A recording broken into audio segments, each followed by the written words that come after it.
kita analogikan ya, ini yang terjadi di realita kehidupan ini memang sering terjadi.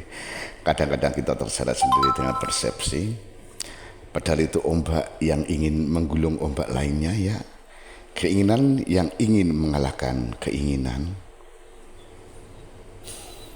Ya, ini gambaran sempurna dari cara kerja ego, baik dari dalam maupun di luar diri. Ada satu ombak berkata, aku mau lebih besar, aku mau lebih kaya, aku mau lebih terkenal. Dan ombak lain menjawab, tidak boleh. Aku yang lebih kuat, aku yang lebih sempurna, aku yang lebih layak. Lalu mereka saling berlomba menegakkan punggungnya sendiri. Padahal ya, keduanya lahir dari air yang sama. Dan akhirnya dua-duanya juga jatuh dan menyatu lagi di permukaan laut juga. Begitu juga di kehidupan, ya sobat. Keinginan ingin menang, ingin diakui, ingin dianggap, ingin benar, ingin layak, ingin banyak ingin. Semuanya hanyalah ombak, sobat, menggulung ombak lain. Ombak dan ombak saling menggulung. Itu banyak yang terjadi di luar sana. Ya, permukaan emang gitu. Karena dia belum tahu kalau dirinya juga air dan laut itu juga. Akhirnya diri sama dirinya berebut untuk mencari posisi aku yang ter. Dia belum sadar, sobat. Kalau dia sadar itu air dan bagian dari laut, semestinya dia malu. Apalagi saling menjatuhkan, saling menjegal, dan saling meniadakan, saling berebut, saling membunuh, saling menghujat, saling menghinakan, saling melayakkan.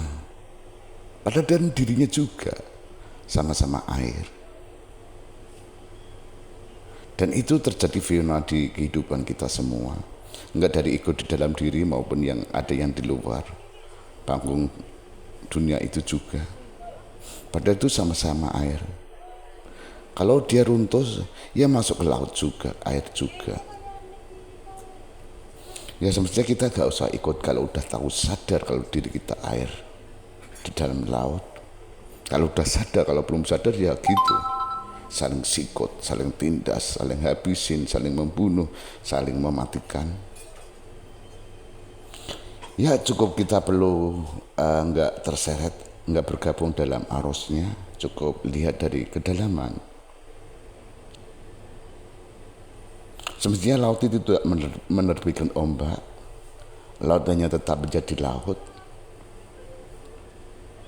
Dan kita juga nggak perlu menghentikan ombak-ombak itu, biar baring berebut, baring bertindih, baring menikung, nggak perlu dihentikan. Dan tidak perlu untuk membenahi, dan tidak perlu ikut menjegal atau membela atau bergabung. Cukup dilihat, rasakan,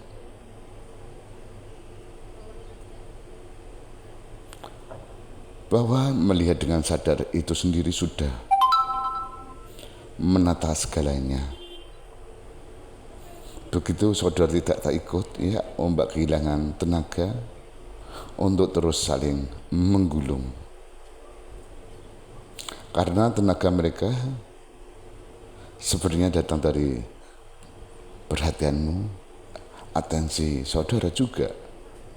Begitu atensi perhatian kembali ke dasar laut, gelombang itu berhenti merasa penting, merasa kuat, merasa yang harus dipuja. Itulah kehidupan, sobat. Kalau udah sadar, ya sobat, syukur yang mendengarkan ini sadar, diberi pemahaman, diberi kesadaran. akan menciptakan sebuah laut yang indah, ombak yang berirama, tanpa gulung menggulung, tanpa sikut menyikut, tanpa saling meniadakan. Akan seindah dunia yang kita bayangkan, apa gitu sobat?